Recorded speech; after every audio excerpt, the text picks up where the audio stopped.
So, as I say, the remarkable memoirs of the late actor Sam Kydd have been published nearly 40 years after his death, following his son Jonathan's discovery of the manuscripts gathering dust in his mum's loft. Jonathan, afternoon to you.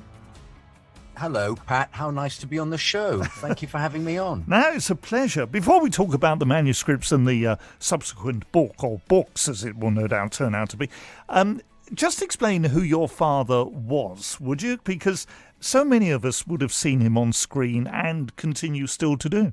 I think it's essential, actually, considering he died 40 years ago, considering the first book is about 1945 to 1952, a period in which he was in 119 films.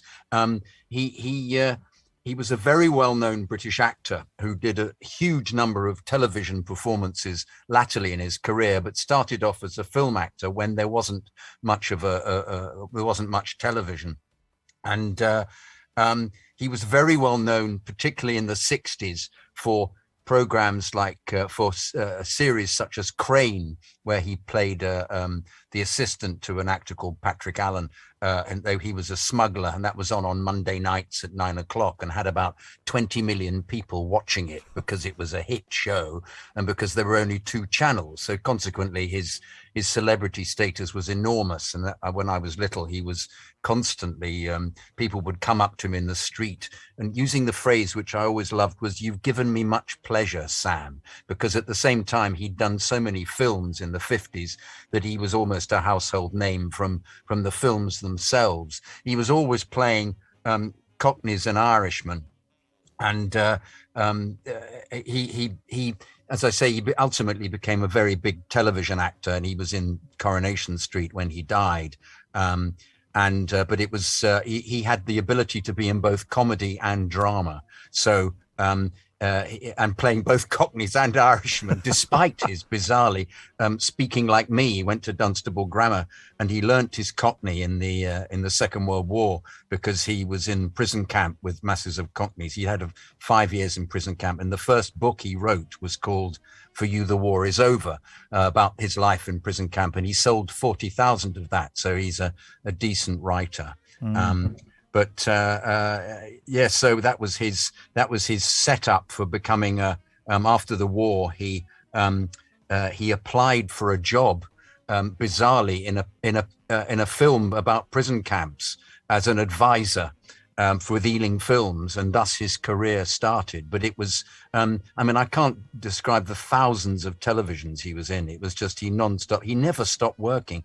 And what's been so remarkable about this is I found the manuscript and the archive. My mother hadn't got rid of anything when she died, and it was and even his desk with everything in it that it was like a time capsule for all my father's material. I always think your father was a little like Sid James, in as much as he was always working as well, and working, successfully in TV and film. Yeah, no, I agree completely. And weirdly, they were only in a couple of things together. They were in a Hancock together, in a laundromat, and the laundromat scene, and the what else? They were in a film called Ramsbottom Rides Again. Oh no, they were in 3 things. They were in Speedway. What was it called? Once a Jolly Swagman. Right. You're putting me under pressure here. That was 1946. They were in a film together. But no, I agree with you completely. But they were different. There was a different energy to Sid James. He was much more. He became more avuncular with that particular laugh, and he became very typecast. Sid, I'm not doing Sid down. He was fantastic. But he also played many comedy leads. My father always appeared to be playing somebody's assistant. Even he was in a thing called The Fawcett Saga with Jimmy Edwards, and he played his once again his helper. He had that ability to be. I don't know what it was. I've slightly inherited it, actually. It's slightly taken the mickey out of things. It's always, somebody you'd say, "Yes, sir, I can help you with that. Yeah, I'd like to. That would be enjoyable, sir." Just always adding something to a scene, Yes. It's very difficult to put your finger on. Sid Sid didn't have the same background as my dad at all. My dad was, I think his career was affected by having been a prisoner of war, in that it gave him a view of the world that was unbelievably sympathetic. Because he'd been under such pressure in the prison camp. There'd been such destitution. There was this fear that they were going to be killed all the time. And the first year, there was hardly any food, and some people just didn't cope with it. And yet my dad, saw it through for 5 years. And I think that figured the whole of his attitude towards humanity. And I think he demonstrated that in his performances. Not only was he unbelievably professional, he just had a sympathy about him.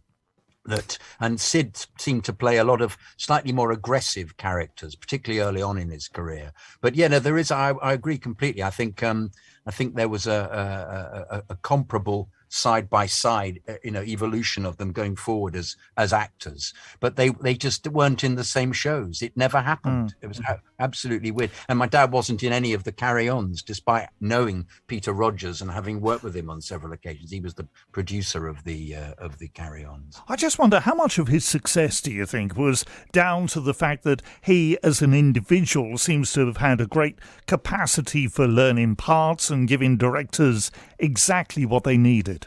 No, I think you're absolutely right. I think particularly in a world where you're saving them money by doing something very quickly, I think that was exactly right. He would come in and just do it. He'd be phoned up occasionally by somebody to say, are you available tomorrow, Sam? Can you come in and do a couple of lines or a scene?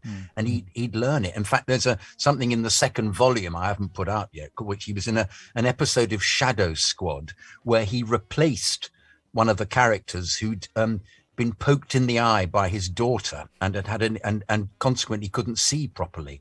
And he went up to Manchester to Granada and learnt the script on the train. And it was a big, ample script, and then did it that evening. And I think it was live, because television was live in those days. And he had a very, very, well, I don't know what, he had an ability, look at a script, not a photographic memory. He was just very good and relaxed at learning lines. He had that ability almost that stand-ups have as well, to know what's going on and be very in the moment. And I didn't realize this. I found this out via his archive. He'd been a stand-up before the war. He'd been an impressionist, an impersonator. I had no idea about that. I mean, it's been a huge journey of adventure for me as well, just looking at all this archive and thinking, I didn't know that about it, particularly his early films, because I'd never seen any of them. They're all over Talking Pictures TV at the moment. Everybody used to play in the 70s, 60s, a Spot Sam Kydd game used to play. And people would say, there he is, he's in this film. And they're still doing it again now.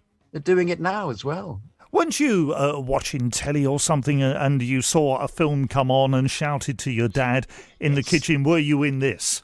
Yes, it was The Magnet. And I remember my dad was cooking bacon and egg. He loved bacon and egg. It was something he'd been deprived of during the war. And I said, and it was an Ealing film. And I said, oh, it's an Ealing film. Are you in this one? Voice came from the kitchen amidst the crackling of the bacon. What is it? I said, it's called The Magnet. He said, no, I'm not in this one.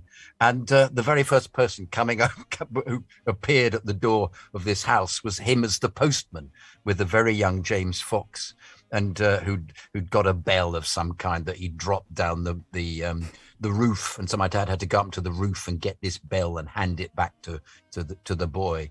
And I then said to him, are you in any more of this? He said, yeah, I'm in a couple of scenes, I think. So I watched the whole of the film, and he wasn't. He didn't. But he didn't know. I mean, how would you know all of these, if you've been in so many? Yeah. I mean, I had his account. I've got his accounts for the period, and I cross-referenced.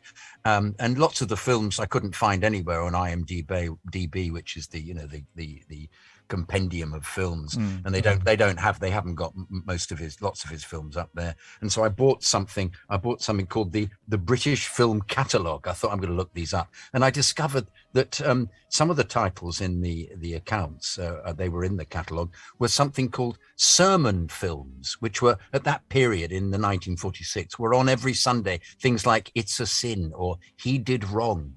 And my dad was always playing the villain in those. He did about 6 of of those. So there are other films to add to the list. I keep finding more and more because he made 290 plus films. And as I say, in this period of the first volume of the book, he was in 119 films.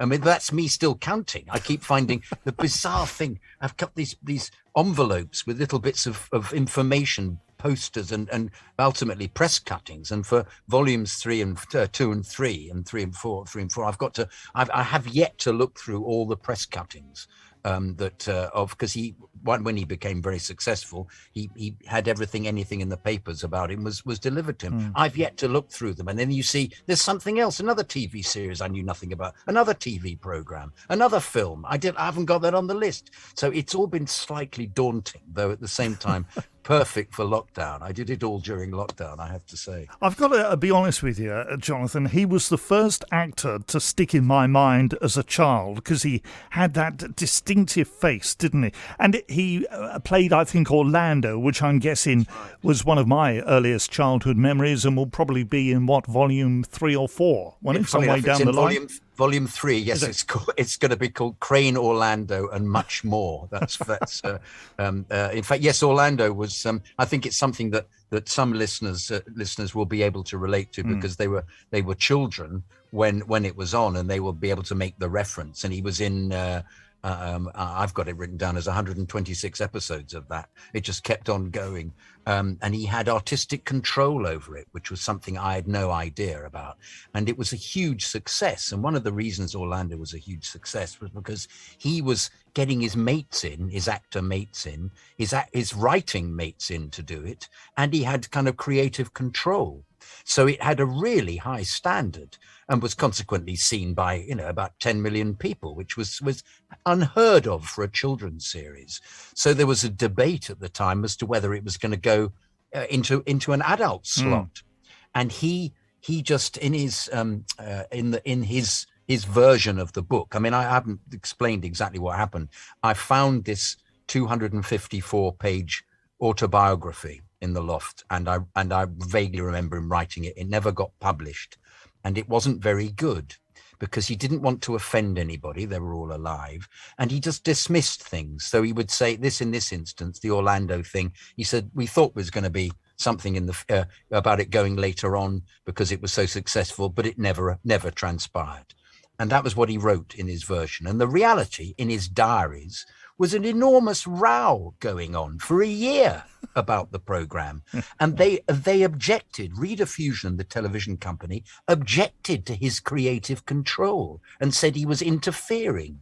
And he wasn't supposed, and he had to go before the board of Reader Fusion to be told off, to have nothing to do with it. So he said, all right, I'm not going to be involved anymore. Whereupon hundreds of people made offers to him to make films of the character. This is all in his diaries. I've added this in. I've added it into volume 3. This is why ultimately it's 1,250 pages, because I've got all his letters, all his diaries, or he wrote versions of the book on the back of scripts. I've got 5 versions of this as well, including an unbelievably risque bit when he came out of prison camp that my mother clearly edited out because she had, she looked at it. Because it's all about conquests because he hadn't known any women for 5 years in the prison camp, and he came out, and I must say was a little bit, how can I put it, rampant, and she put this, he'd written it, she got rid of it. I've put little bits of it back in, the less risque ones, but it's to make it, it's made it much more interesting from my point of view as an editor. But it's a fabulous story, the first book as well, because as is all of it, because he worked with some really terrifically well-known directors. He was in Byron Haskin, who did the first Walt Disney with wasn't a cartoon, Treasure Island. My dad was in that, playing one of the pirates. He was in with Michael Powell, Small Back Room. Playing an old soldier, and had a row with Michael Powell. That's in the book. He's in Hornblower, Horatio Hornblower. That was directed by Raoul Walsh, who'd been a great silent movie director, and was appalling. Kept getting supporting artists to say lines and disrupting the whole scene, and my father not coping with it. Some very good little moments that are funny as well. And there's a bit where he plays a corpse as well with I forgot the name. I've got this great American actress. My memory has failed me, Pat. Betty David. Betty David, wow. Well, it is all in the book. We are out of time. We could talk forever because it is a fascinating story. And I'm so pleased you went up in the loft and found it. And very dusty. It was very dusty. But it was worth the effort, wasn't it? It was worth the effort, Pat. Yeah. Brilliant. Sam Kydd, The Unpublished Memoirs, Volume 1, Mind, which, as we say, only covers 1945 to 1952. It's called Be a Good Boy, Sam, and is out now. Jonathan Kydd, great to talk to you again at BBC Radio Kent. Thanks so much for being with us.